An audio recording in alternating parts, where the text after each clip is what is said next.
I think it's sad, and I truly believe that business has both an opportunity and a responsibility to make the world a better place. And they could do that if we send people home happy. Imagine a place where you go to work every day and you make a contribution to something bigger than yourself. One of the challenges CEOs have is their ego eats their empathy instead of their empathy eating their ego. I won't wait for someone to tell me. If I need to know, I am responsible for asking. I have no right to be offended that I didn't get this sooner, and if I'm doing something others should know about, I am responsible for telling them. I want you to be happy, and this culture is not going to make you happy, but let me help you get somewhere where you are going to be happy.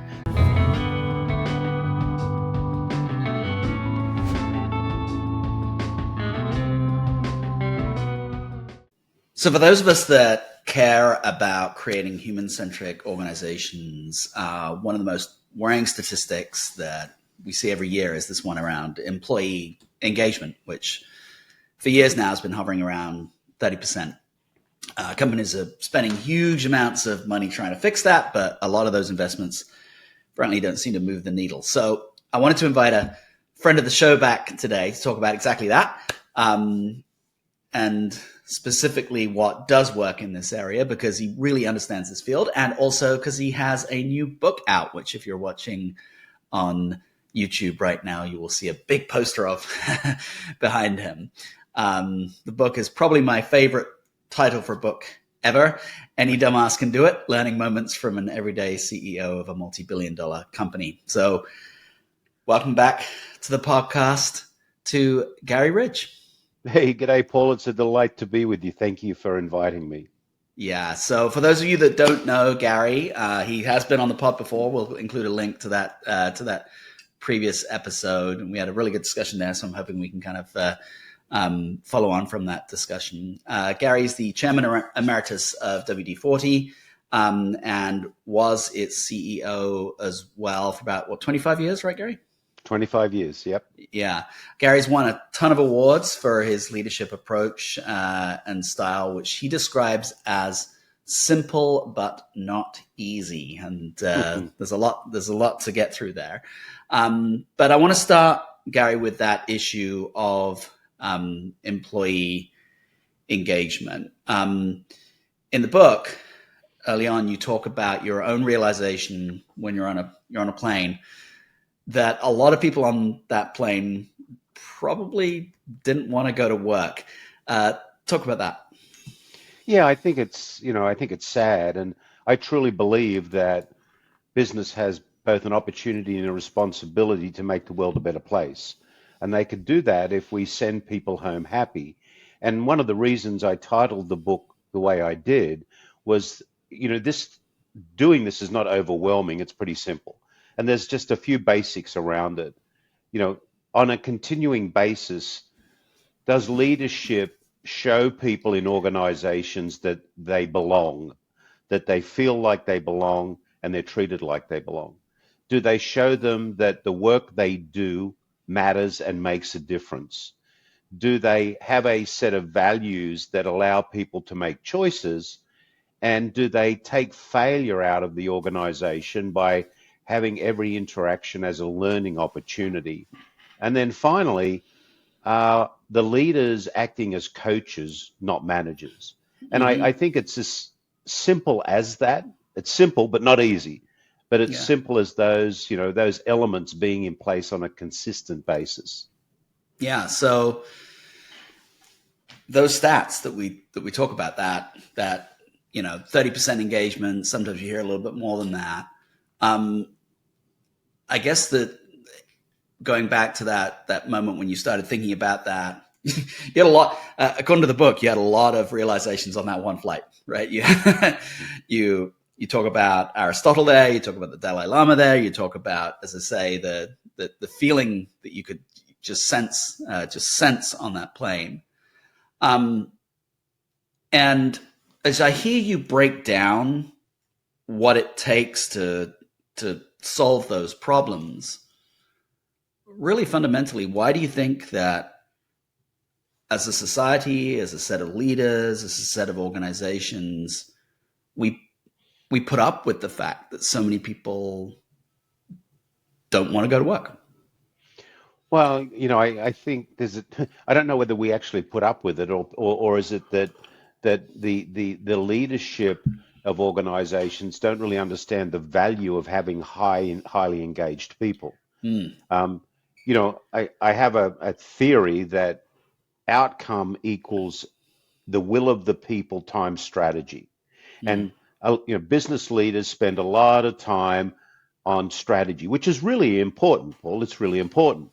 But you can have, let's write a strategic plan together, right? We write a really nice strategic plan about a business that we're going to develop. We take it to some smart, you know, professor, and they mark it up for us, and they say, congratulations, I'll give you 70 out of 100 for the strategic plan. But if only 30% of the people are going to work every day executing against that strategic plan passionately, 30 times 70 is an outcome. But if Mm-hmm. 80% are going and executing passionately about it, 80 times 70 is a bigger outcome. So I think that leaders get a disproportionate amount of investment in the building of a great culture and writing the strategic plan, because the culture side is really hard. Writing a Yeah. great strategic plan isn't that hard. You can get a lot of help to do it. But when you're dealing with building a great culture, I have a good friend of mine. He owns a chain of Ashley furniture stores out in the Charlotte area. And he shared with me one day, he said, culture is not a microwavable event. It takes a Mm. crock pot approach. And that's Charlie Malouf. And it's so true. Leaders think that, you can sprinkle fairy dust on an organization, bring in one training program, put in a cafe bar machine and a ping pong table, and we're going to have better culture. No, it's not that at all. This is a commitment to the things that I shared, which are belonging, people mattering, learning, values, and coaching. Yeah.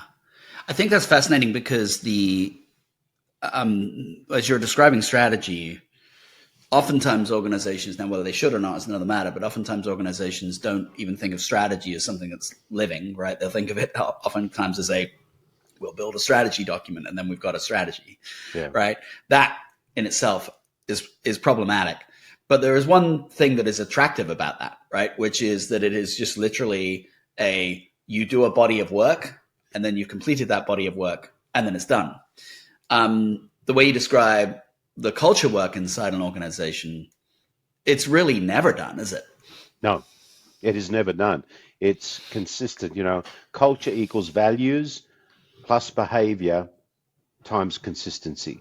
Mm-hmm. And when I think I don't know if I shared with you when we were on our last podcast, but when I was a young lad going to school in Australia, my science teacher gave me a petri dish, and they said, what we're going to do is we're going to grow culture in this petri dish. Hmm. So there are two things that are important that you need to know.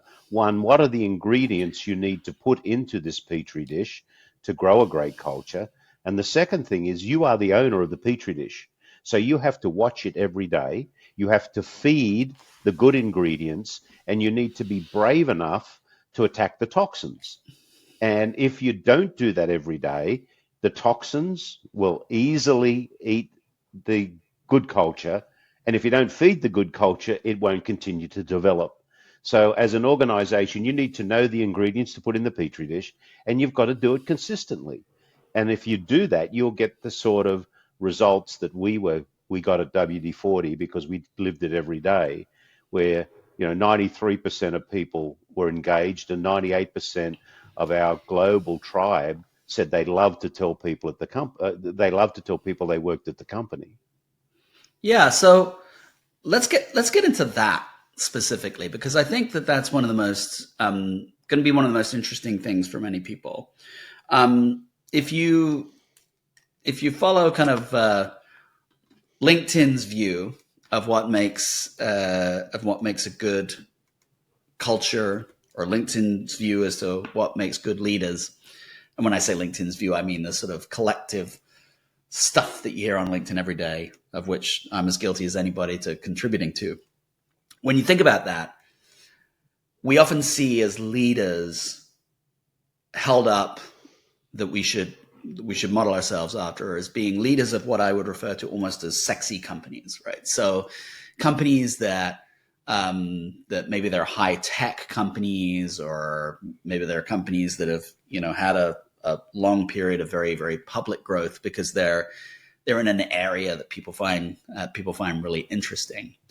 But when I think most people think about WD-40 from the outside, having not read your work, they would think of WD-40 as a very utilitarian type company, right? You don't have the sex appeal of some of say, I don't know, Apple or a Google or something along those lines.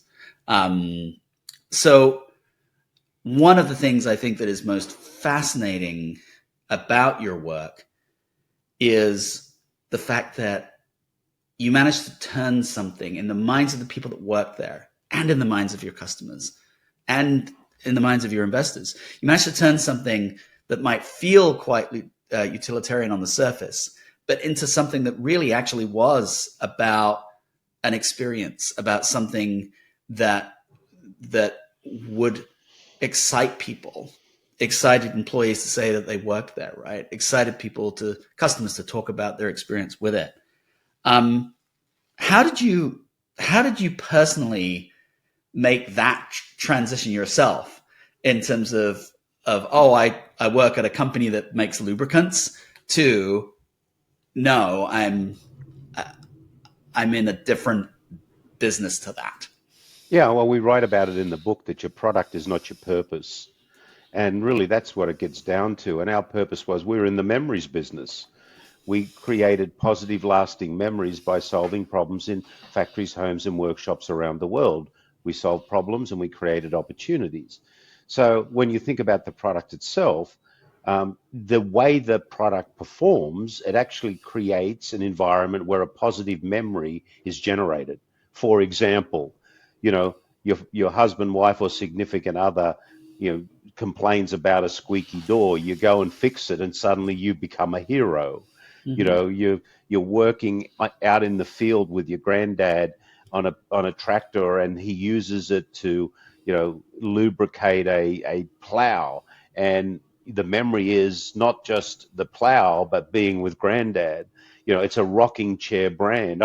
I used to remember when I was traveling around the world, I'd say to someone, someone say, "What do you do?" And I'd say, "I'm in the memories business." And they say, "What do you mean?" I said, "Oh, well, I'm with WD-40." And they would immediately come back and say, "I remember when. I remember when this happened." And interestingly enough, back in the year 2000, we actually ran a contest where we wanted to help our end users help us identify all of the memory uses they had for WD-40. And we got over 200,000 entries of people telling us, just in the United States, on how the product had solved a problem and created a positive outcome for them. And our second value at the company was we value creating positive, lasting memories in all of our relationships. So the purpose of the product migrated across how are we creating a positive, lasting memory for our end users, for the people who work in the company, for the communities in which we live in, for the environment that gives us permission to exist, and for our shareholders. So it was all about cutting across all of those constituents who had an investment, or we had an investment in, to make the brand what it is today. Yeah. And do you feel, Garry, that this is applicable almost to any organization? I ask the question because I hear a lot from leaders who will say, "Oh, this sounds great for consumer brand X or consumer brand Y." They can see why, for example, that Coca-Cola, looked at through one lens, is brown, sweet, fizzy water, right? Mm-hmm. But then look through another lens, it's something entirely different that is related to people's experiences. Mm-hmm. But do you think this applies even to, I don't know, a company that processes insurance claims or manufactures industrial parts? Do they have can they find the equivalent of what you were able to find? I think so, but they have to be careful not to be cute. It has to be Mm-hmm. authentic. So yes, I think they can. I mean, if you think it through, even if someone is making industrial parts for something, that's providing some meaningful outcome for something. And it's a Mm-hmm. matter of thinking, because remember, I often said, imagine a place where you go to work every day and you make a contribution to something bigger than yourself. Mm. That's where purpose plays in. Stopping a squeak is not bigger than yourself, but creating an environment where you bring a positive memory to somebody, that's bigger than yourself.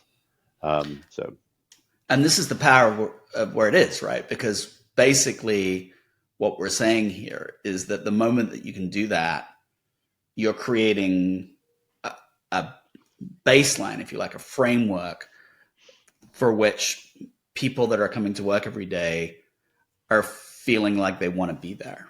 yeah. And you can identify how what they do has meaning. As I said, do people know and feel like they belong and are treated that way? Do people know and feel like they matter, which means they're doing meaningful work that can be identified? Can you think of a situation where that entire purpose of creating these positive, lasting memories changed a business decision in some way, or resulted in something different than it would have been under the old, squeak, smell, and dirt kind of mindset? Sure. We used to use that question of creating positive, lasting memories in our product design opportunities. The reason that we developed what ended up becoming the Easy Reach delivery system, which is basically the basic can of WD-40 with about an 8-inch flexible delivery hose on it, is we went out into the trades and we asked our end users, how could we be better for them? What would be a great memory that we could create for them? And it became very clear to us, and these were mainly tradespeople in the trades area. They said, we would love it if we could get the product to hard to get places easier. Hmm. And we said that would be a positive, lasting memory, right? Just absolutely. Now, from that piece of feedback from our end users and multiple millions of dollars, we created the Easy Reach delivery system, which has become, unbelievably successful. And now I remember when I was working at the company and I was at the house here one day. And in fact, we had a trades guy come in to do some work. And it was someone who was a plumber, and they were actually installing a heater system. And I had a can, and the new delivery system hadn't yet actually been fully launched, but I happened to have a can, and he didn't know what I did. Hmm. And I picked up the can and I went over to him, and I lifted up the delivery system so he could see it. And I said, "What do you think about this?" And he looked at it, and he was computing what it would. He went, "Oh, oh." And he used a couple of interesting words to explain to me how excited he was about where he could get this because it would make his life easier. Yeah. Yeah. Wow. So this underlying understanding of the the nature of the business that you're in allows you to connect more effectively to your customers. It probably it does allow you to tell a better story to your investors. And obviously it gives people, as we say, that framework in which they can excel inside the organization. But there's a term you use a lot, and from speaking to you before, I know this has been part of your thinking for a long time, of the tribe. And so I'd like you to talk a little bit about how the idea of thinking about WD-40 team members as part of a tribe. I'd like you to talk about how that came about, and then also the advantages that you see of thinking about the workforce in that way. Yeah, no, it goes back to my initial statement is you need to belong to something that's meaningful. So you Mm-hmm. could say you belong to a team, but a team plays a game, gets off, it changes. So I was really intrigued, and I was reading some of Sebastian Junger's work on tribes and thinking about, you know, Mm-hmm. the whole attributes of tribes. And I thought, well, if you belong to a tribe, it's enduring over time and it has a just cause.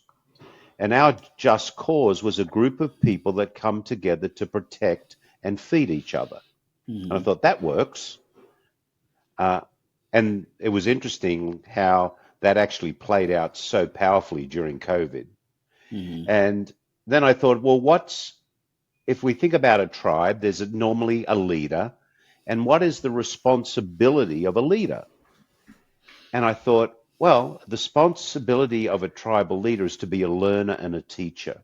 Because as a tribal leader, you are responsible for the continuation and the life of the tribe. Now, if I were to think about it from an indigenous point of view, and this Mm-hmm. was not about indigenous, because Mm-hmm. tribes went back to Ugg the caveman, right? But if I did think about it, I thought about, the Australian indigenous people, and if I was observing, them at a tribal meeting, the tribal leader would be teaching the tribe members to throw a boomerang because a Mm-hmm. boomerang was the tool of survival. So by having a tribe that had a just cause, I could talk to leadership very clearly about your number one responsibility as a tribal leader is to be a learner and a teacher and a great coach, because that's what we are here to do, to help those we have the privilege to lead step into the best version of their personal self. Now, tribes had other attributes. I interviewed, the Fijian Islanders and other tribes, and I learned from their behaviors that values were very important within a tribe, that belonging was clearly a very important part of a tribe, that future focus was very important as a tribe. If we weren't thinking about what was going to come at us in the future, then we may go extinct. There were specialized skills within a tribe. Some tribe members were better fishermen and hunters. Others were better succession planners, salespeople, marketing people. We were warriors. We had a warrior spirit. And then there was celebration. So the attributes of a tribe were learning and teaching, values, belonging, future focus, specialized skills, warriors, spirit, and celebration.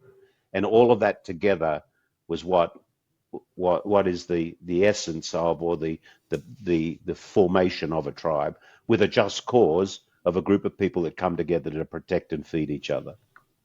Yeah, one of the things that really occurred to me when I was reading the book and thinking about this as a frame of reference, um, you don't mention it directly, so I'm curious.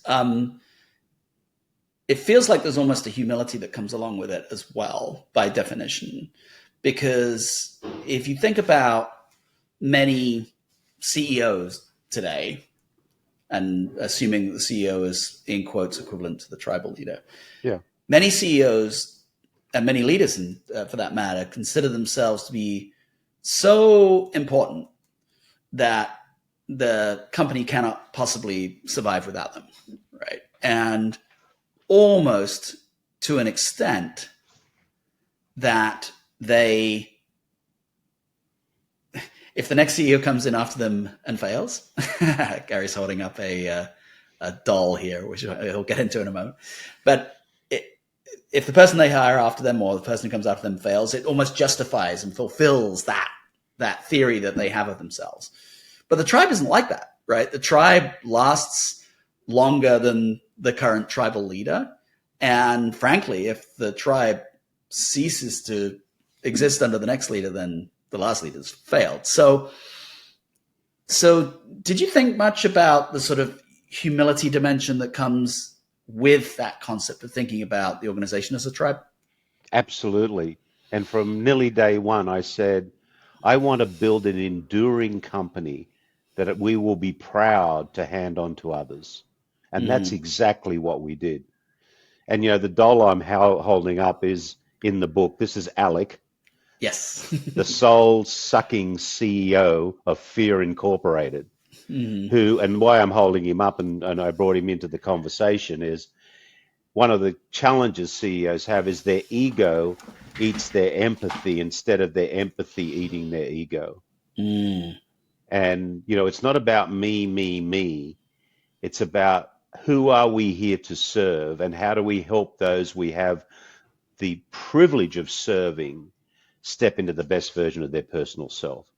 And what I am very, very proud of is our succession at WD-40, and I've been out of the business now for coming up to 3 years in August, went so smoothly, and the company is doing so well, and the culture measurements are as equal to when I was there, is because we were deliberate about that. We wanted to build an enduring company that we're proud to hand on to others. And our new CEO, Steve, who was not new, he'd been with the company for, you know, nearly as long as I had been, just a bit younger when he started.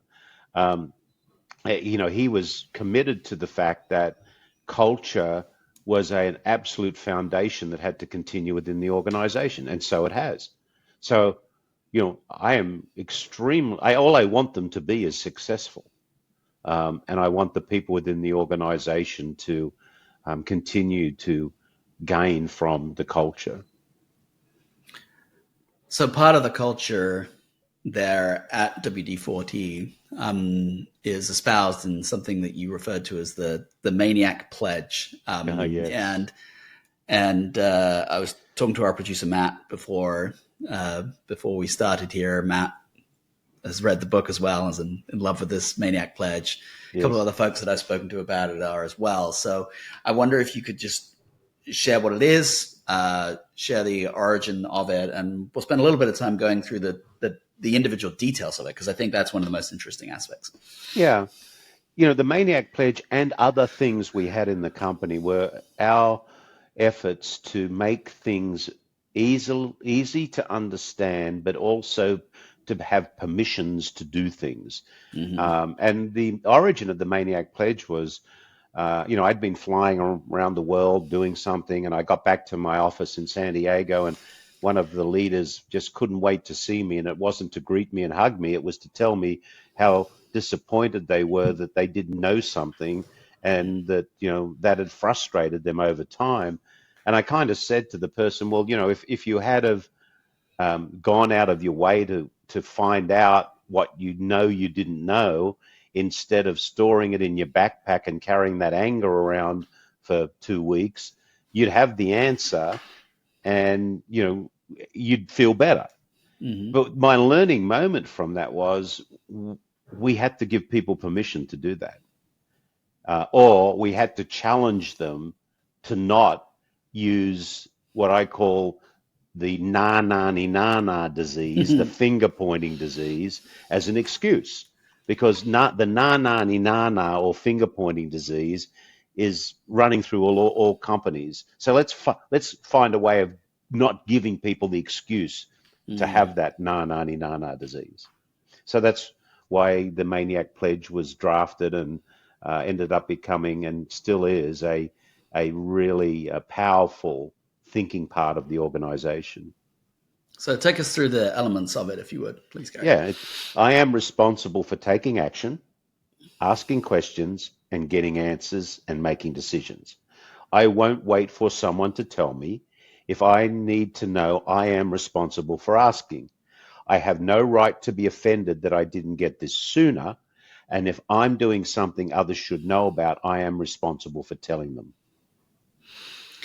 And this is something that applies at every level of the organization inside WD-40, right? Every level of the organization. Mm-hmm. How long, when somebody comes in and they're new to the culture, how long would you say it takes for them to absorb the full meaning of something like that? Well, that's a good question. I mean, we did, and they still do a lot of work as we employ people. And if you were to go to the website and the careers page, it talks a lot about values and who we are. And you would find that, people who actually end up joining the company have done a lot of work to understand who we are because they need to get comfortable with it. Hmm. Um, and it is a bit scary sometimes in that initially they have to feel like they're safe. So our Hmm. job as leaders is to ensure that they do feel safe, and the way they do feel safe is seeing us, the leadership, and people within the organization use tools like the Maniac Pledge, the learning moment, our values, our coaching philosophy on a day-to-day basis, and it becomes kind of natural. So I'm not sure I'd be able to accurately tell you, Paul, how long it takes, Yeah. but I think it really does become something that people get comfortable with pretty quickly because they see it's the normal activity within the organization. Right. And I think what you're highlighting here is something that is really important, and it's one of the reasons why I would urge people to not just pick up the book, but pick up the book and do something people almost never do with this type of book, but read it from cover to cover. Um, the reason for that is because when you talk about this being simple but not easy, where it really starts to come through that it is simple but not easy is that there are a whole bunch of things that are interrelated to each other, Yes. right? So in other words, if you treated this as like a smorgasbord of options and you just grabbed one and you grabbed another and you grabbed another, this isn't going to work. And I No. think, for example, the Maniac Pledge is a classic example of that, because the Maniac Pledge, as I interpret it, is a form of accountability, and it's accountability that runs throughout the organization. It's not just about managers being accountable to their employees or employees being accountable to their managers or people being accountable to shareholders. It's about everybody being accountable to everybody else in this ecosystem. And that kind of accountability only works if it's accompanied with a strong amount of psychological safety. So Correct. um, that presumably, when people start to really understand that, the only way they really understand it is when they see it in action, right? When they see that they did something that in another organization they would be actively punished for. And in this organization, maybe because of the way they did it, maybe because of how they did it, maybe because of what they learned from it, it might even be being actively celebrated. That's Correct. what presumably when it hits home. Is that right? Correct. And that's why, the values are so important. In our values in the organization, we used to sit down at minimum every 90 days Mm-hmm. and ask our people to share with us how did they live our values in the last 90 days. And we only had two measurements where you either lived them or you visited them, and we didn't want visitors. But then there would not probably be, I don't recall there being a conversation where somehow or another we wouldn't introduce our values into the conversation. Mm. Um, to dive a little bit deeper on that idea of simple but not easy. Um, One of the other things that I've been thinking about over the last few days has been the nature of the challenge that you took on when you joined the company. Um, so just briefly for for folks that haven't read the book yet, um, your role was the biggest part of your role was to basically help transform the company from a highly US centric organization to a truly global company. Stock Hmm. price went up accordingly during that period of time, and many of the things that you're talking about putting into place, you attribute as a huge part of the company's overall success. But if I can kind of play, I'm not sure if devil's advocate's the right term here, but if I can challenge you a little bit on one thing, it feels like in reading the book that you were not taking on let's say, an actively toxic culture and having to turn it around. It feels like, from how you describe it, you were taking something that had a lot of promise and turning it into everything that it could be. Do you agree with that assessment? And if you do, what advice do you have for leaders that really truly are facing dysfunctional cultures where trust is broken and cynicism is running deep and all those kind of things? Yeah, I think, Paul, what we had was a culture that was built to be a domestic driven organization. And Mm-hmm. it was very insular, it was very inward looking, and it wasn't unhappy, Right. but it wasn't progressive. We Got it. couldn't have done it, and it was very honestly, it was very autocratic. Mm. You know, because when the company was in its small state, you could kind of gather everyone together pretty easily and distribute the marching orders. An autocratic organization was not going to work globally. We had to become more democratic, and we had to distribute the ability to make choices. So that was really the key to it. Um, and remember, we went to different cultures and places where we never existed before. So, Mm. we virtually had 17 startups because we opened 17 offices in 17 countries around the world from scratch, from base up. So there were 17 startups. So, one of the things we did was we were very early on the early stages.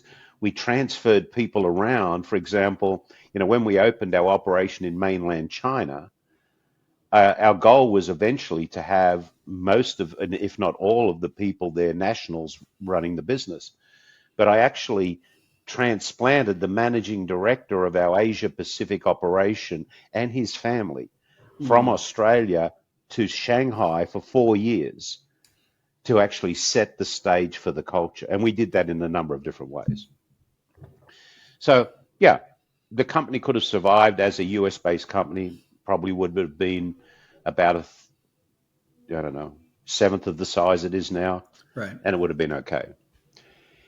Um, to answer the question about dysfunctional cultures, um, the fish rots from the head. And if you are going to impact the culture in a positive way, the leadership has to be convinced that that is what needs to happen, and they have to put the elements in place to do that. So, Mm. firstly, they have to have a people first mindset. They have to be brave about their accountability and their behavior. They have to have a clearly defined, authentic purpose. They have to have a hierarchical set of values. They have to have transparency and simplicity. They have to have learning moments that reduce fear. They have to treasure belonging, acceptance, and connectedness. And they have to care about their people, be candid with their people, hold their people accountable, and expect them to be responsible. You have to put all the infrastructure, tools, elements, and theories in place in the organization to make all those things happen. But if the leader is not a leader who understands that dumbassery is their superpower, Mm. then you're going to have this guy, Yeah. Alec, the soul-sucking CEO uh, or leader in place. We'll get onto that Demastery being a superpower in a little bit. I'm really interested to talk about that. Um, but you talk about that CEO, the soul sucking CEO. Let's say that we pulled that CEO out of place, and now we have the new CEO in place who truly understands this. It's often said, and I'm just curious as to whether you agree with this statement, but it's often said inside large organizations that middle management is where culture goes to die. And so there's going to be remnants of the old system, and there are going to be people throughout an organization that have been hired based on behaviors that under the new world are not behaviors that are going to be successful anymore. What kind of work do you think organizations need to do once that new leadership is in place in order to make sure that these values truly are infused, when in some cases they will conflict with what has made people get to the level that they are now at? It's going to be messy. It's Mm-hmm. definitely not going to be. It's simple. It's not easy, and time is Yeah. not your friend. But you've got to start, making sure that the foundations are in place. Then you've got to start to build psychological safety, and you've got to start to build, the trust in people that, we are here to be a better place than we were. And so it's going to be messy. Some people you'll need to share with the competitors. Yeah. Some people will actually feel very uncomfortable. Some people won't be happy. And I think the conversation is, I want you to be happy. And this culture is not going to make you happy, but let me help you get somewhere where you are going to be happy. So there's going to be some disruption and some uncomfortable times. And I admit that early on, when I was helping implement some of this change, I got some of that backlash. Yeah. Gary's drinking too much of Ken Blanchard's Kool-Aid. Mm. What's all this stuff that he wants? Blah blah blah blah blah. And I did have some interesting conversations because I was committed to the fact that after being through the learning that I'd been through, that this was the way to go. And I had a lot of support within the organization from people who actually believed it. And then I really topped that up I started sending senior leaders through the same master's program that I did. So by the time, we were 10 years into this, I had 10 or 12 people with master's degrees in leadership sprinkled around the organization that had been through the same, master's program that I'd been through, where I'd learned all this servant leadership stuff. So, I had cheerleaders, and that's what I needed, was cheerleaders. Yeah. And I think that's a place where we very closely align, Garrett, because we feel very strongly that these are, yes, there's a mindset element to this, but these are also skills that people can learn. And courses like like the one you're talking about, or programs like your one you're talking about, are absolutely critical for that. And which leads me actually to another question that I have, of situations where I've seen this almost work and not quite. And one of those situations, I think, is where a lot of the language that you bring up in your book, a lot of the language that you'll often hear discussed on the periphery of topics like servant leadership, end up being used but misused inside organizations. So when we survey employees across organizations, unfortunately, in many organizations, we see a ton of fatigue around terms like servant leadership, around terms like radical candor, even around terms like growth mindset. Why? Because in so many cases, those terms have become frameworks for poor behavior. Like, radical candor becomes being a dick and getting away with it, right? The servant leadership you discuss in your book, like, what CEO is going to say, well, actually, I don't believe in any of that. I'm a command and control guy. You mentioned that in the book, and we hear a lot of mistaken attempts to put growth mindset inside an organization, and it ends up being used as a cudgel. A manager will ask an employee to do something that's completely unreasonable. The employee will push back completely appropriately against it, and then the manager's response is, "You're not exhibiting a growth mindset." So these things can go wrong if they're not actually accompanied by a full understanding of what they are, B, how they work well together, and C, a full understanding of what the benefits are if they're implemented in concert with each other and in the right way and according to the values that you talk about. So have you seen that sort of pattern yourself, whereby they just become buzzwords with no meaning? And if you do, how do you encourage people to address that? Yeah, absolutely. And I think, I often I often say sometimes we camouflage issues with confusion to make out how smart we are. Yeah. And we don't have to do that. That's why I said transparency and simplicity is so important. And, it gets back to my theory of dumbassery. I mean, you need to show vulnerability as a leader because we're not perfect. And I think, a lot of leaders, it's not about them learning these new behaviors. It's being aware of the behaviors that they have that are not producing what they want. Mm. And I think that's the flip side of it. In the first class that I did at the MSEL program, it was about understanding who you are as a leader and how your behavior impacts someone else, because you cannot change anybody else. You can only change what you do to help them be successful. And that's an interesting place to be. I love Marshall Goldsmith's work, and I love his Yeah. book, What Got You Here Won't Get You There. And Marshall's whole premise is if you're unaware of how your behavior is impacting someone, then you will not be able to create an environment where you are enhancing your leadership style and their ability to perform. So I think it's a lot of what I learned was about me not being aware of how what I did impacted others. Mm. Talk about that a little bit more. Well, if I was to look at the disc profile in the early stages, I was a turbo D, be brief, be bright, be gone, right? Yep. Yep. And put me in a room with a turbo I. What has happened? You're in one right now, Garry. So, I had to learn to appreciate that and respect the I side of someone. And that took practice for me. And now if I do a disc profile, I'm an ID, I changed. But, Interesting. but it was deliberate.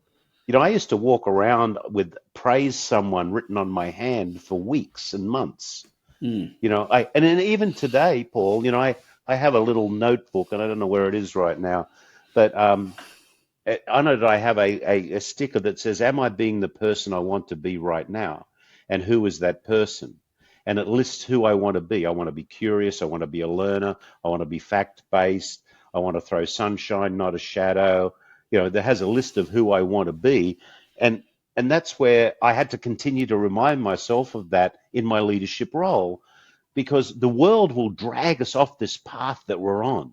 Mm. And we have no right to take our leftovers to anybody. And that's why this thing of leadership is so deliberate. You have to keep thinking, I am here to serve.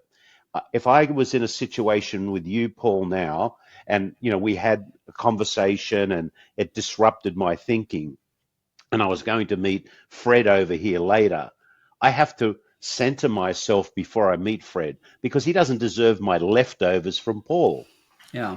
So there's a lot of stuff that I think you have to be deliberate and think about, but it's practical. I think I told you before, I used to introduce myself as, G'day, I'm Garry Ridge. I'm the consciously incompetent, probably wrong and roughly right chairman and CEO of WD-40 company, and I need all the help I can get. Yeah. Guess what? I got a lot of help. Yeah. Which brings us beautifully to my last question, which is centered around the title, right? You've alluded to a couple of times in the conversation the sort of idea of kind of embracing the dumbassery and reflecting that dumbassery can be a superpower. The title of the book, I mentioned at the start, is probably the favorite title that I've ever heard from a book, and in part because it is easy. It is simple, but it's not easy. And you really do a beautiful way of articulating it. But you also cover this idea that being the smartest person in the room is not always helpful. And you don't have to fake it, because often you are not the smartest person in the room. So talk about explicit examples, if you would, whereby the act of not being really smart actively helped you? Well, I'll give you, a clear example. I write about it in the book. It was early in my time at WD-40 in San Diego.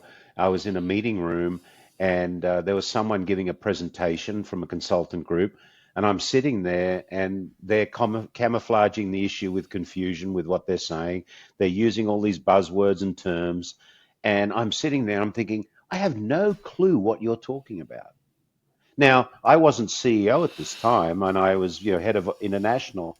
And I'm thinking, all right, I can go through this now and walk out of here and have no value.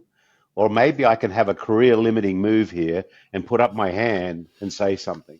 And I said, okay, I put up my hand. And I was able to use what I often use, which is a little of my Aussie style, where I said, sorry, not long in this country, but I have no clue what you're talking about. Mm-hmm.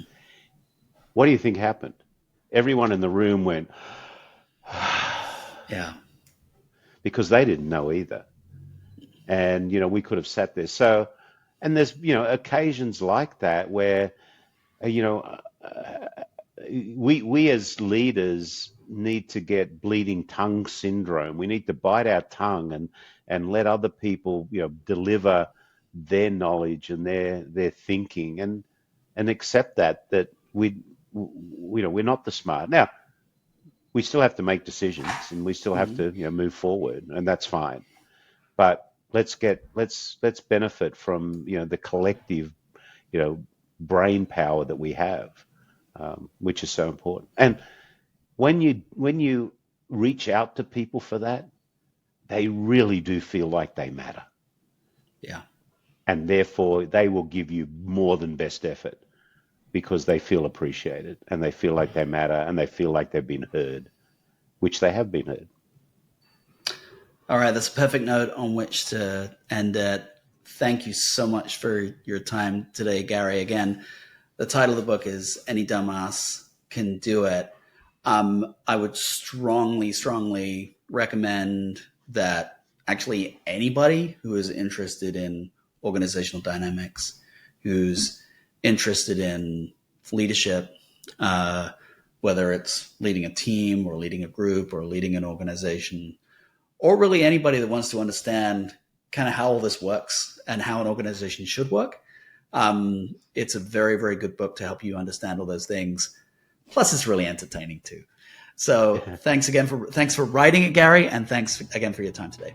It's delightful. Thanks for having me on. And, I couldn't have written it without my co-writer, Martha Finney, too, who did a wonderful job helping me weave this together. So she deserves some credit as well. So thank you so much.